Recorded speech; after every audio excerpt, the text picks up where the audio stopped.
Welcome to the Sovereignty Sage, where your sage, Melania Johnson, enjoys herself as she runs her mouth about all things woman. My mom always said, women are the most powerful beings on the planet. They just don't know it. Well, I'm here to help you to know it. Put on your big girl panties because we're going deep. I'll talk about it all. Now let's go claim your sovereignty, shall we? Hello. Happy Wednesday. My name is Melania Johnson. I'm your sage coach, and I do agree with my mother. The women are the most powerful beings on the planet. They just don't know it. Well, I'm here to help you to know it. And today we are talking about hyperachievement unveiled. Are you running toward the wrong goal? And I'm excited about this talk today, and let me frame it under a couple of lenses. Number one, let's look at in 2023, the Association for Psychology, the APA, the Association for Psychology Association. I can't remember what it stands for, but the 2023, they did a survey and surveyed women and men to see, how they felt stress or identified as being under stress, and women were higher in terms of their stress levels. Men had a better ability to disassociate from stress, and women also reported in this survey that they needed more support.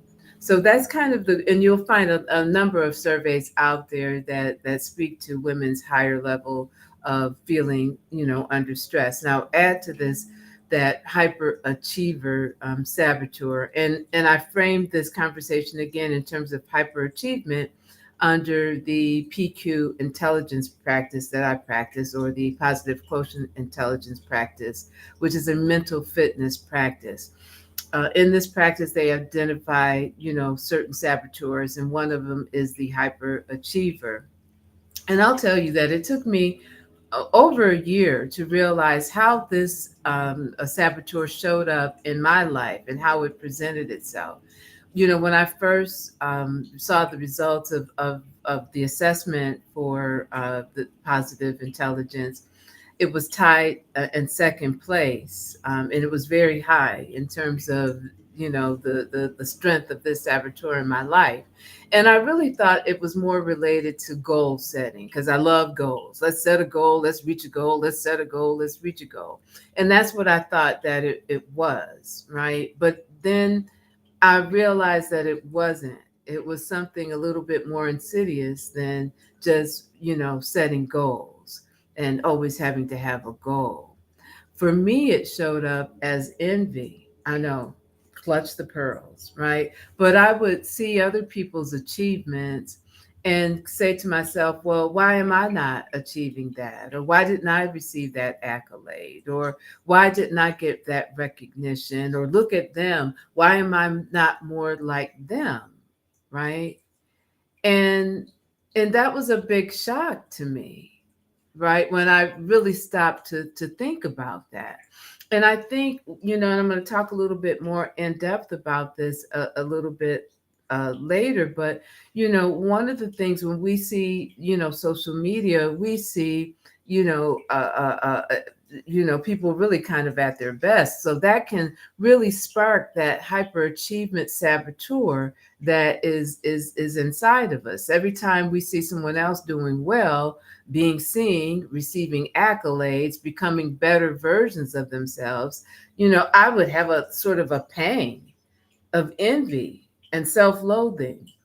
So why am I not achieving what they're achieving? And the reality is that what they're achieving is their own self-actualization, right? And somehow I'm seeing their achievement and thinking that should be my achievement too. But and that it's not their achievement is not my achievement. Their achievement is their achievements, and mine is mine. And it's driven by something different, right?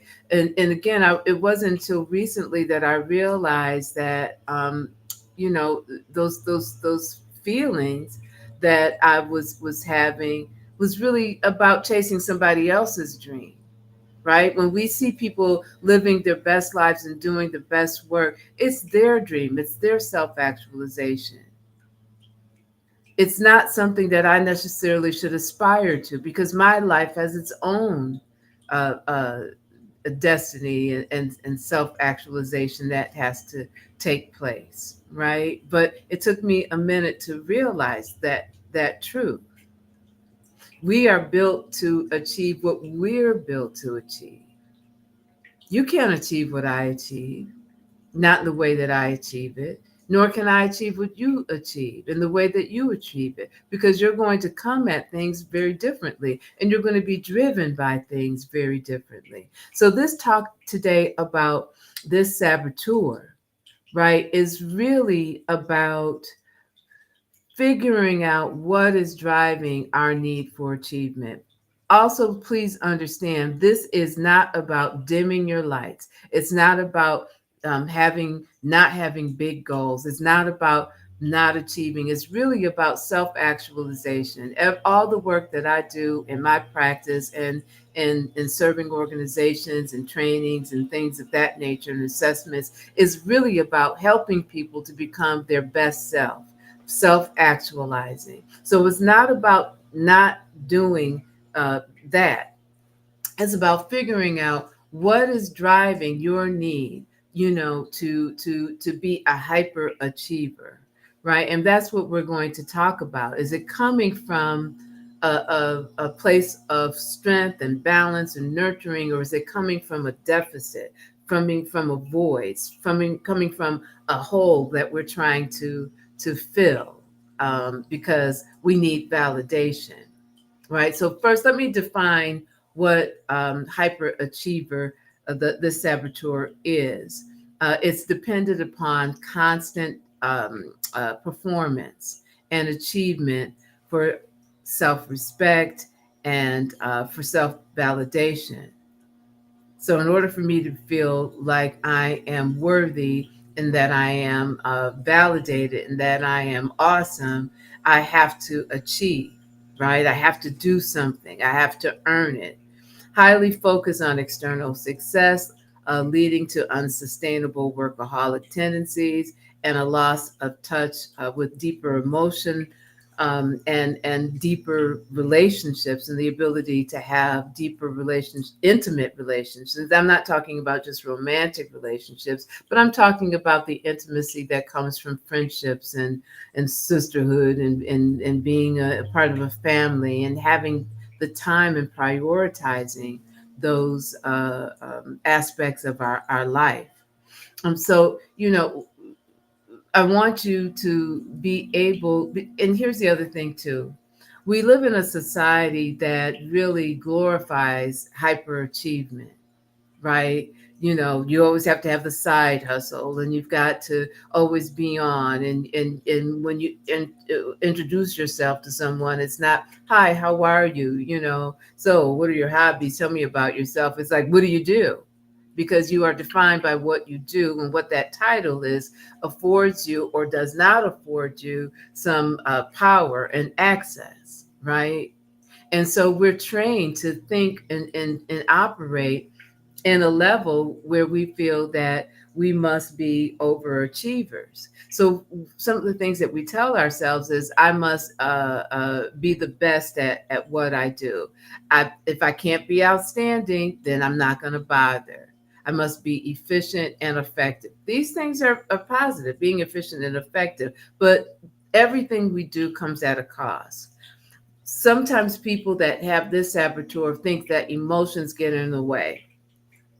Yeah, they're just things that you have to push down or avoid or ignore, right? And we also live in a society that tells us that emotions are terrible things, that women especially, you're too emotional. Well, emotions are a part of the human experience, and they're not to be ignored. They're signposts, and they tell us, inform us about what is going on internally and externally in our world, and they're very necessary, and they make life interesting, right? Who wants to be bland?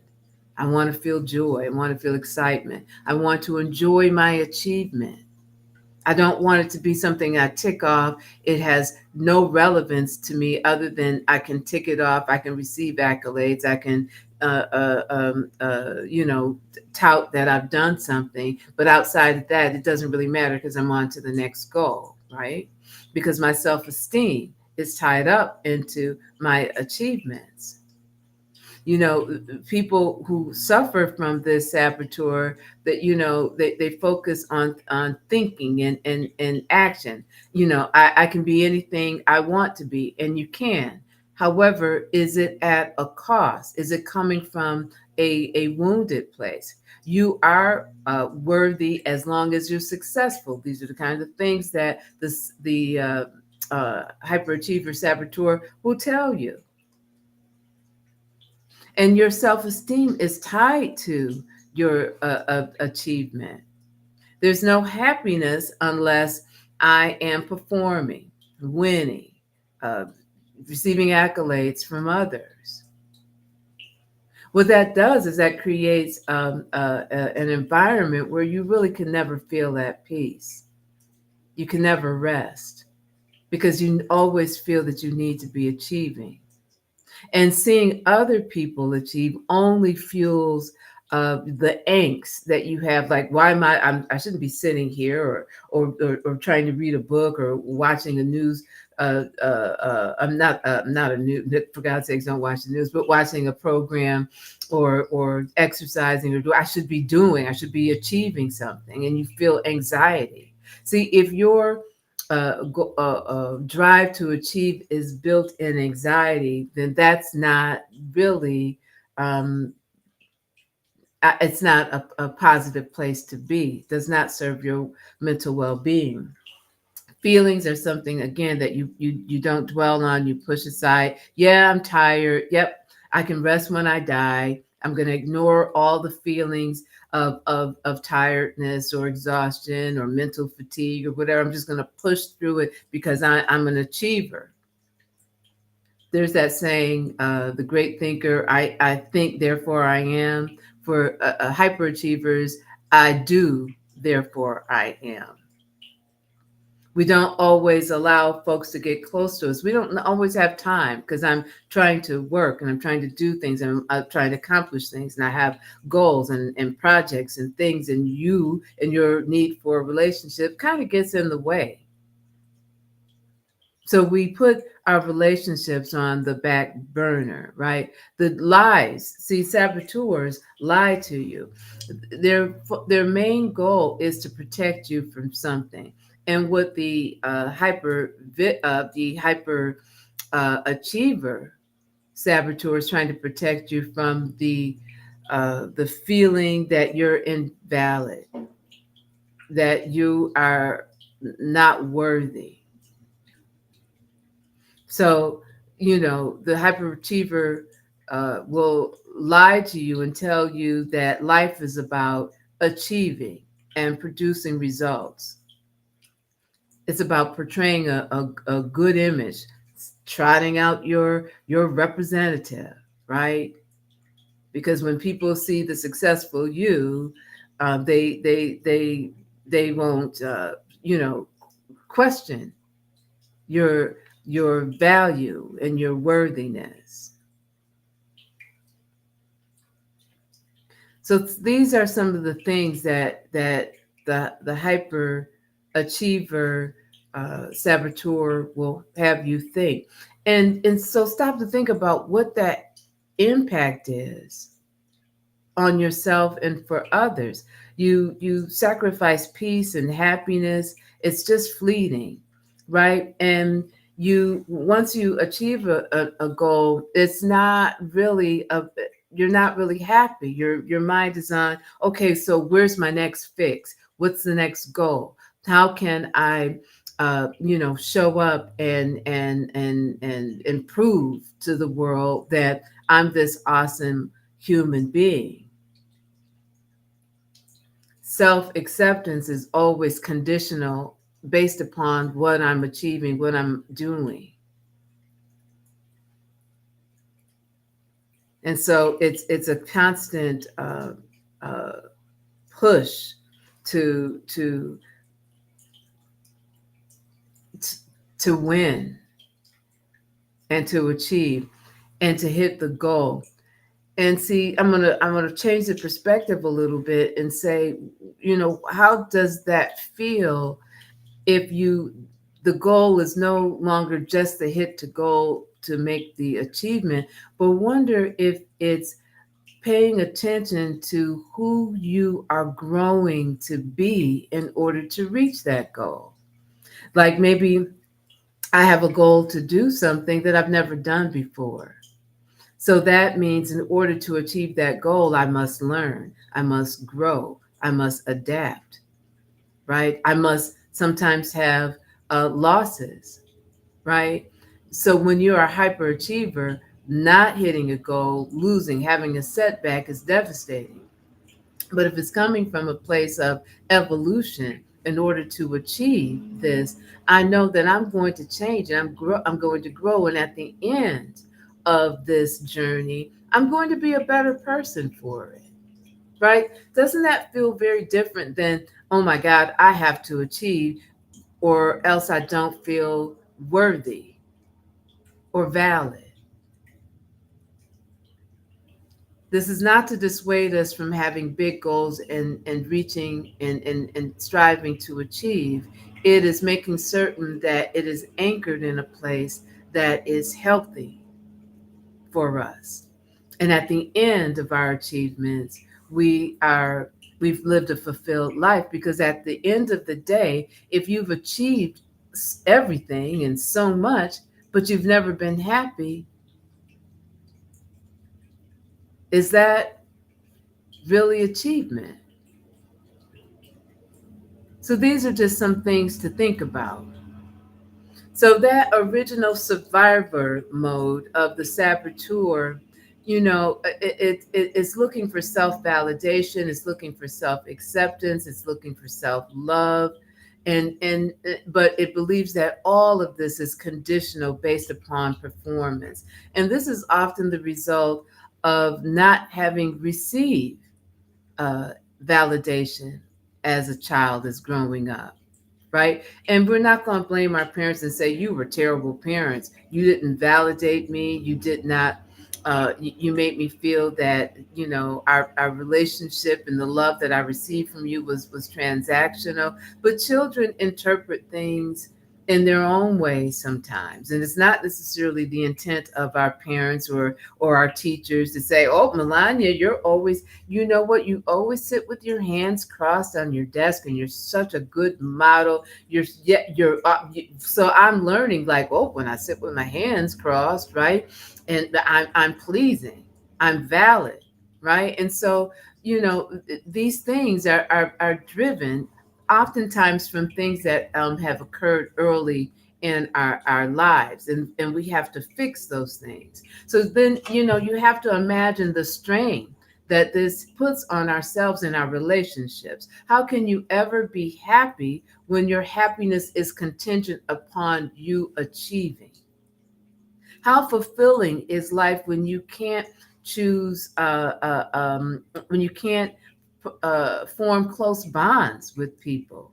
When you don't allow yourself to be vulnerable? Because if I let you win, you might see the chink in my armor. You might see that I'm not perfect. You might see through the fact that I am really kind of needy. My representative is polished and on point, right? But behind that representative is someone who is really craving validation. And no matter how much you achieve externally, internally, there's still that deficit that fuels you in an unhealthy way.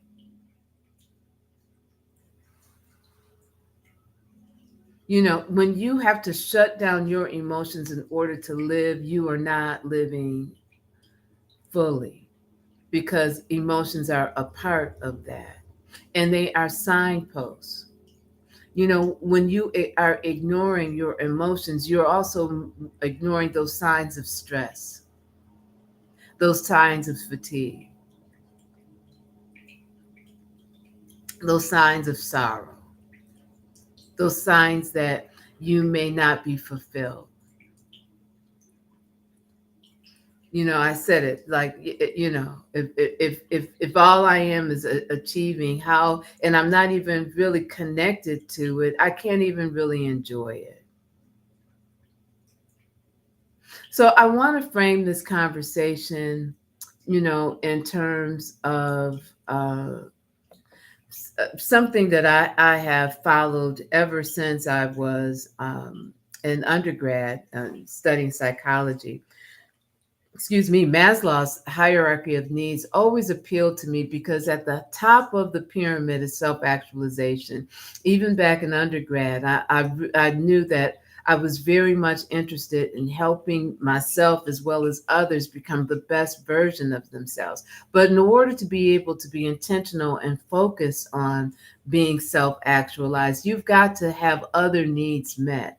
And some of these needs start right at the base of this graph here, physiological, right? In order to be able to self actualize, you've just got to have some basic needs met. You've got to it's human needs, right? Like shelter and food and water and heat and sleep, just the basic needs. I can't think about being self actualized and being my best person if I have no home, if I don't have food to eat. Then moving up, the next need is safety, right? I need to feel safe. I need to feel secure. I need to have good health and finances and predictability in my life. Can't, if I don't know where I'm going to live next, or if or if if my job is going to be there, or whatever the case is going to be, I cannot self actualize. After that comes into the social aspect that hyperachievers will sometimes ignore, that aspect of love and belonging, the need for meaningful relationships and connections and bonds with people. That's very important to us. That's one of our primal needs. The other is self-esteem. And here's where my theory comes in when it comes to the hyperachiever and self-esteem. Self-esteem is the pursuit of respect and recognition, including confidence and achievement and being valued by others.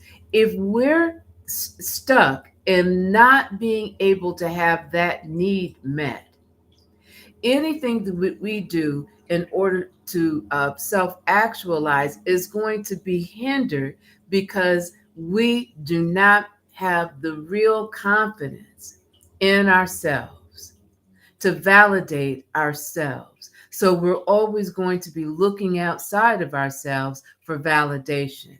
Our self actualization is not going to be based on our destiny, our mission, our passion, our purpose, our goals. It's always going to be driven by something outside of ourselves. So you've got to get that self actualization.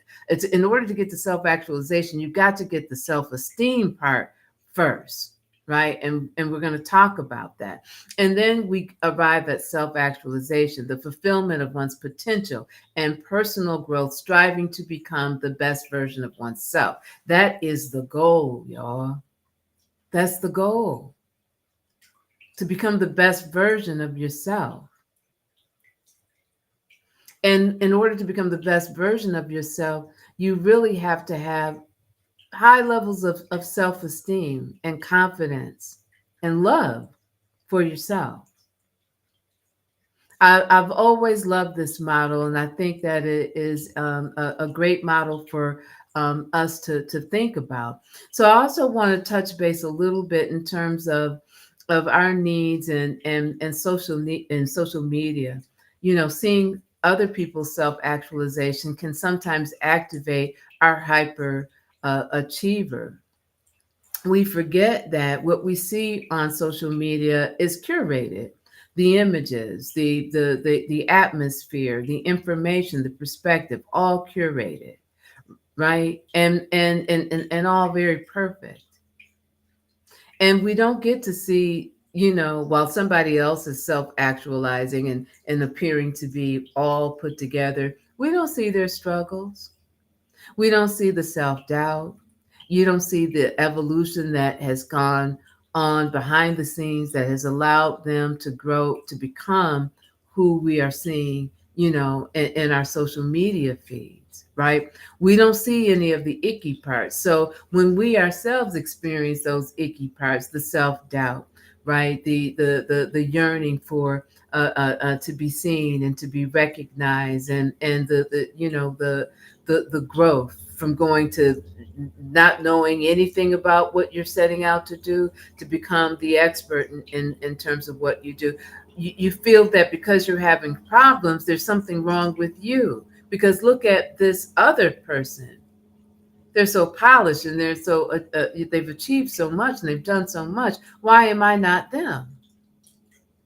Well, because their achievement goals, their mission, their destiny is different from you. But understand that they go through some things too. You just don't see it.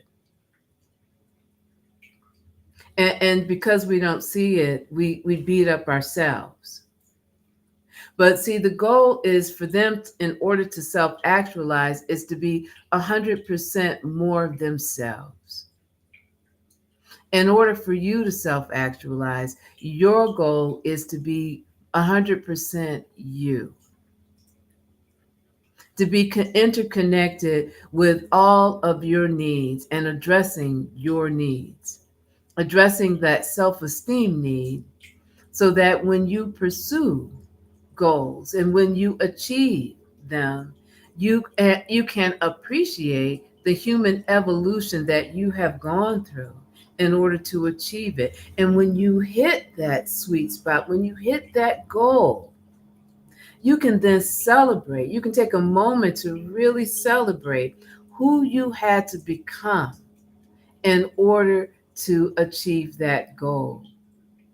Because when you're not connected, you don't have those feelings of satisfaction.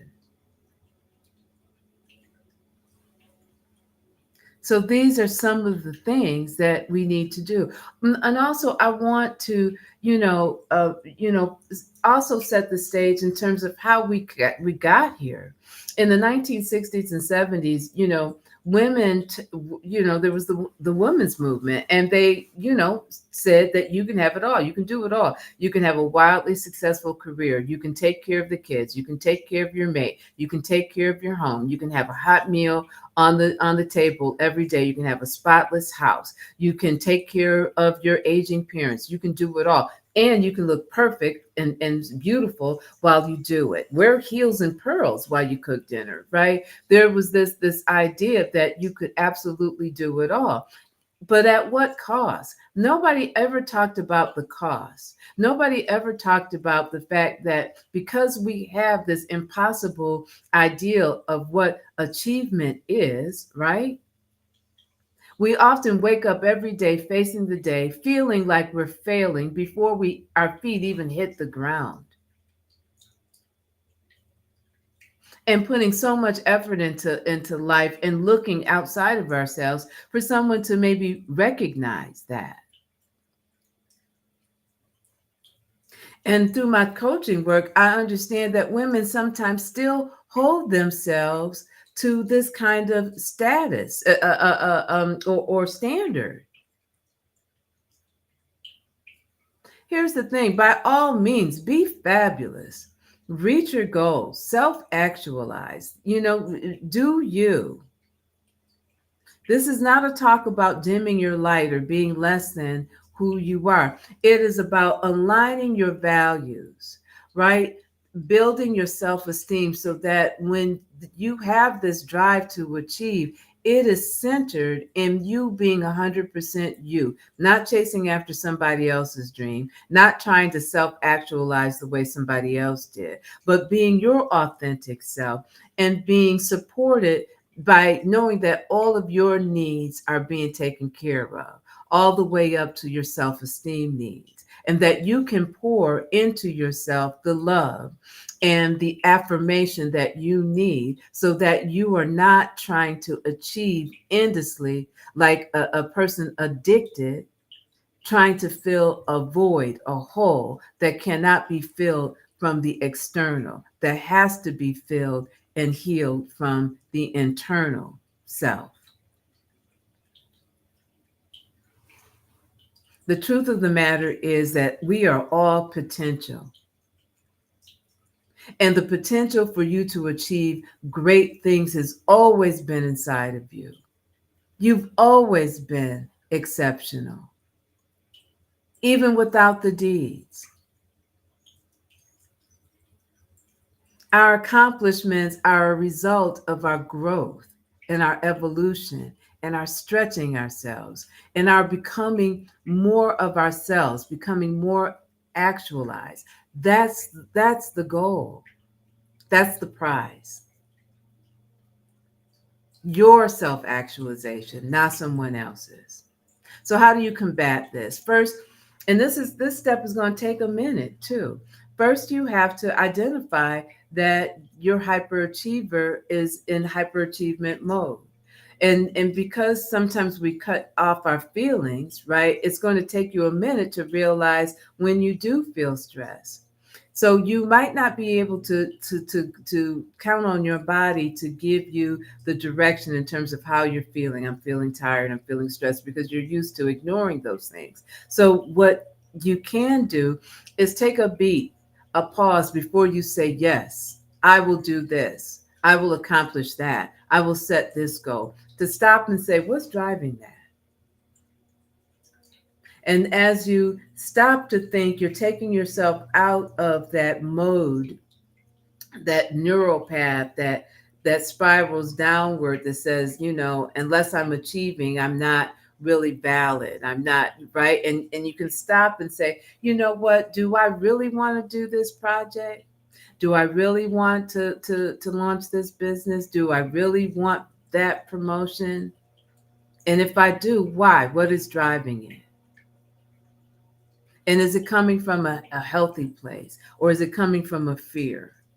So it might take you a little bit of time. Don't rush this part, because the sooner that you can start to recognize it, then you can do something different. You can, in that moment, go, okay, I see my hyperachiever is in action. Let me breathe. Let me do a PQ rep. That means something that is going to take me out of that mental state and put me back into my body for a minute, so that I can make a different decision. So that might be a deep breath. That might be tuning into something, audio in my environment. That might be tuning into one thing visually and looking at it and giving it my focus. It might be tactile, rubbing my fingers together, or rubbing or touching a surface, but it's going to bring me out of that moment and give me a moment to say, you know what, my hyperachiever is driving this decision. I'm going to wait to give you an answer. I'm going to think about it, or I'm going to say no.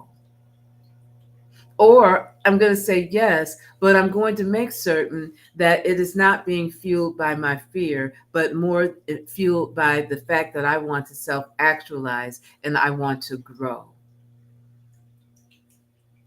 The other thing that you have to do is self acceptance. You have to be able to accept you, and to have confidence in you, right? So that's that building the self esteem, but accepting who you are.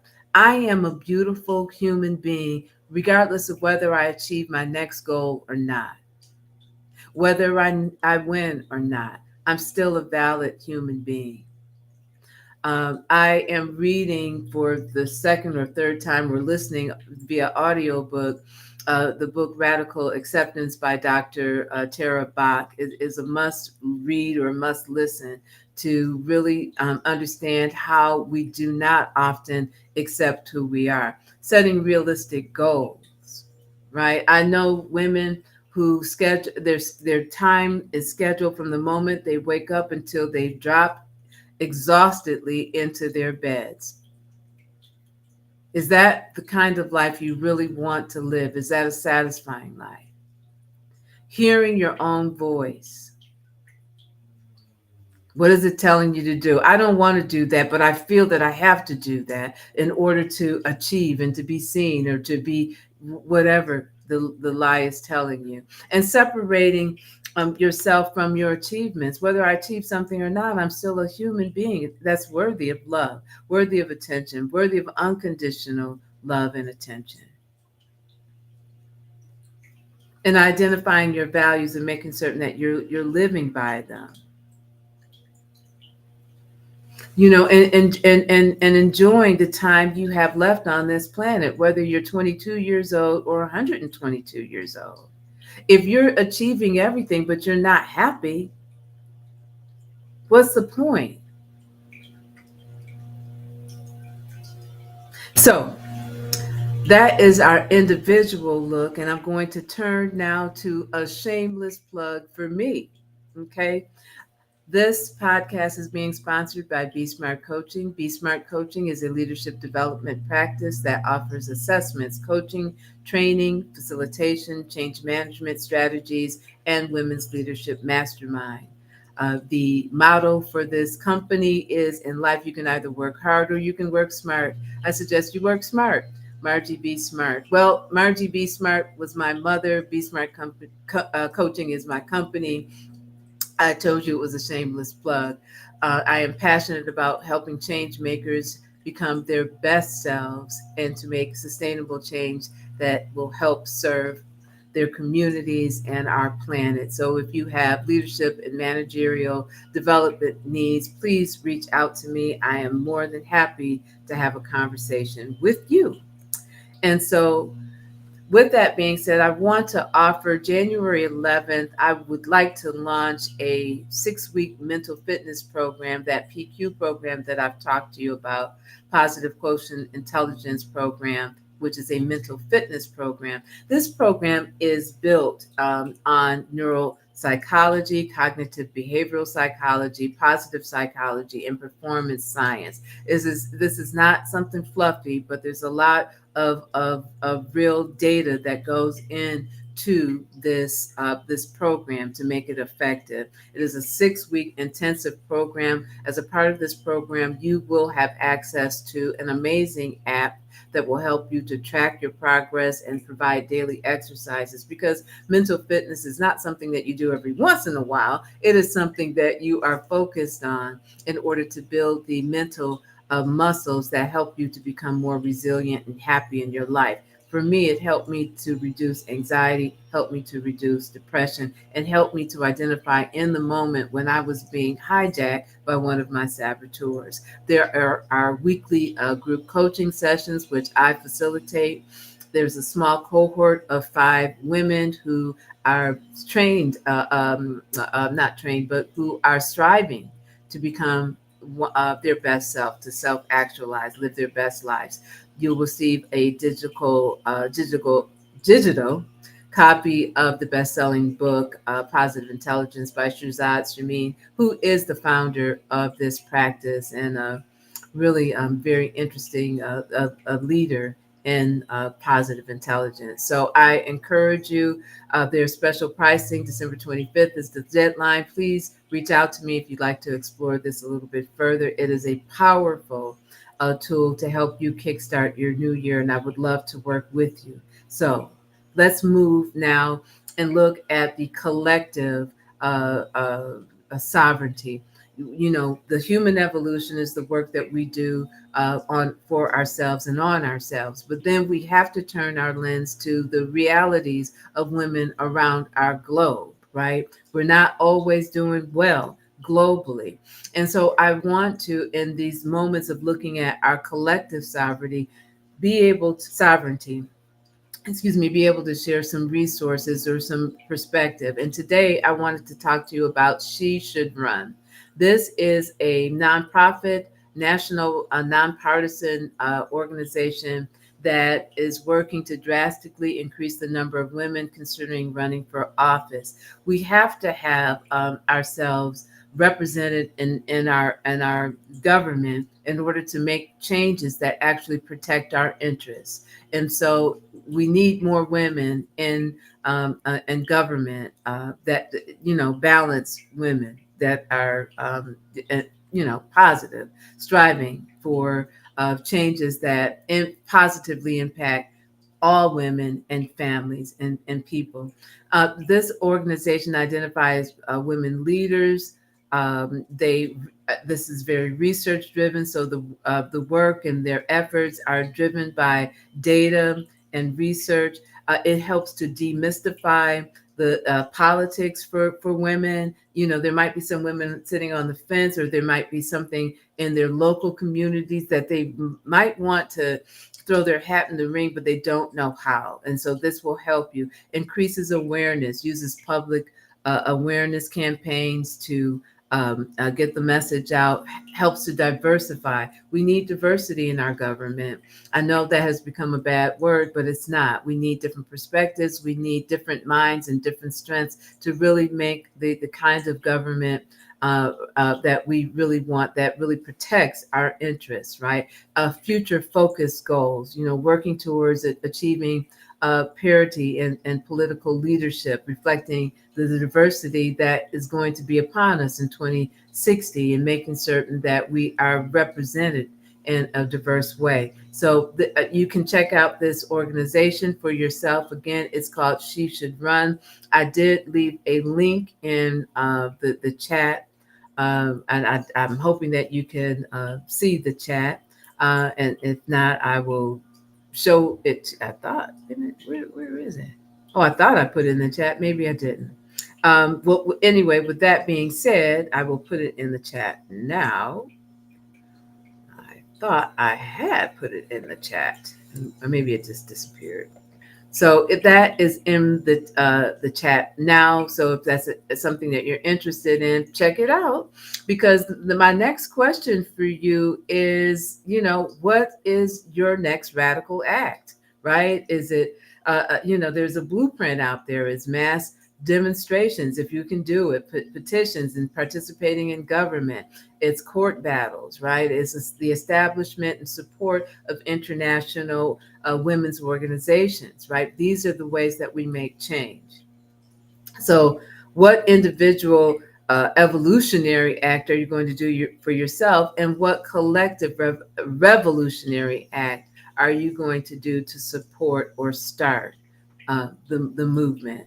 Because this is a movement to protect ourselves, right? And so, with that said, I'd like to go to today's quote. And it's a beautiful quote, too. You thought you had to earn love with achievement. You thought you had to earn rest with work. You thought your worth was defined by your resume. It was so hard to be that version of you. You were doing the best you could, but now you can choose differently. You will rest when you're tired. You will be leave. You are worthy of love in this moment and every moment. You will know that you are enough. I'm not sure where that quote came from, but I think it is a powerful quote, um, and something that will help us to think a little bit differently about how we're using our time and how we think about achievement. So I've given you a lot. Your homework this week is to start to pay attention to what drives you. What place is it coming from? Is it coming from your self-actualization place, that place where your other needs have been met, and you are now working to become the best version of yourself? Or are you working from someone else's blueprint? Are you trying to self actualize somebody else's dream? Right? So pay attention to how you feel, or the feelings you try to contain. That's a sign too. It tells you about your motivations. If one of the feelings isn't happiness, or if it's stress, it means that you need to take action. Take a moment, take a breath, do a PQ breath, then decide where I want to go. What do I want to do? Stop and breathe. So I guess I have run my mouth enough for one day. I've gone a little over today, but if you found any of this to be helpful, please like, subscribe, and follow, and share. Share this information with others if you think that it might be of use to them. Follow me on Facebook and YouTube. And if you haven't told yourself this lately, you are powerful. Now go rule your world and claim your sovereignty. See you next week. Watch me while you're cooking turkey, run turkey run, or relaxing during your Thanksgiving uh, uh, break. Enjoy. All right. See you next Wednesday. Thanks for joining me this week. Come back next week at 12 noon. I'm live on YouTube. Love to see you. Maybe we can have a chat. Take care. See you next week.